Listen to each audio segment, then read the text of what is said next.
बिस्मिल्लाहिर्रहमानिर्रहीम।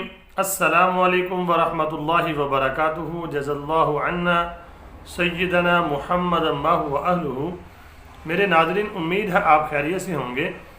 आज की जो मेरी वीडियो है उसका थंबनेल और टाइटल ये है कि दज्जाल से तमीमेदारी की मुलाकात ये किस जगह पे हुई थी, हदीस में क्या दर्ज है, आज मैं आपके सामने पेश करूँगा।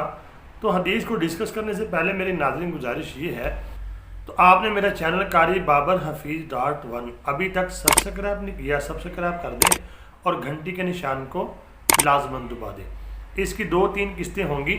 आज मैं पहली किस्त आपके सामने पेश करूंगा। आइए फिर हदीस पाक को पढ़ते हैं। तो नाज़रीन, ये आपके सामने हदीस पाक आ गई है। ये मुस्लिम शरीफ की हदीस है। हज़रत फ़ातिमा बिन्त कैस रज़ी अल्लाह ताला अन्हा बयान फरमाती हैं कि मैंने रसूलुल्लाह सल्लल्लाहु अलैहि वसल्लम के एक मुनादी को ये आवाज़ लगाते हुए सुना, अस्सलातुल जामिया, यानी नमाज के लिए आ जाओ, नमाज के लिए जमा हो जाओ। तो फरमाती हैं कि मैं नमाज के लिए मस्जिद में तशरीफ़ ले गई और जो मर्दों के पीछे सफ़ होती है, मैं सबसे पीछे वाली, जो मर्दों के बिल्कुल पीछे वाली सफ़ वहाँ खड़ी थी। यानी पहली सफ़ जो होती है, मर्दों की जब सफ़ें ख़त्म होती हैं तो उससे पीछे वाली सफ़ में मैं खड़ी थी। तो आप फरमाती हैं कि नबी पाक सल्लल्लाहु अलैहि वसल्लम ने जब नमाज मुकम्मल फरमाई तो आप मुस्कुराते हुए मिंबर पर तशरीफ़ लाए। सुबहान अल्लाह। तो आपने फरमाया कि हर शख्स जो है अपनी जगह पर बैठा रहे। तो इसके बाद फिर आपने फरमाया, तुम जानते हो मैंने तुम्हें यहाँ जमा क्यों फरमाया है? तो सहाबा ने अर्ज़ किया, या रसूल अल्लाह सल्लल्लाहु अलैहि वसल्लम, आप बेहतर जानते हैं या अल्लाह बेहतर जानता है? तो आपने फरमाया, कसम है अल्लाह की, मैंने तुम्हें डराने के लिए नहीं बुलाया यहाँ पे और ना ही तुम्हें तरगीब देने के लिए मैंने यहाँ जमा किया है, बल्कि मैंने तुम्हें यहाँ इसलिए जमा किया है। मैं तुमको एक वाक़या सुनाऊँ।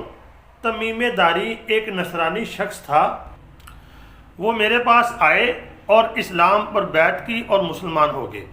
और जो मैंने तुम्हें दज्जाल के बारे में ख़बर दी थी वो वाक़या उन्होंने मुझे सुनाया, जो मैं आपको सुनाने लगा हूँ कि तमीमेदारी ने मुझे खबर दी है। वो कहते हैं कि बनु जज़ाम कबीला और एक दूसरा कबीला है, उसका नाम ज़रा अपना मिटा हुआ है, उसके 30 लोग, हमने एक सफ़र किया समंदर का।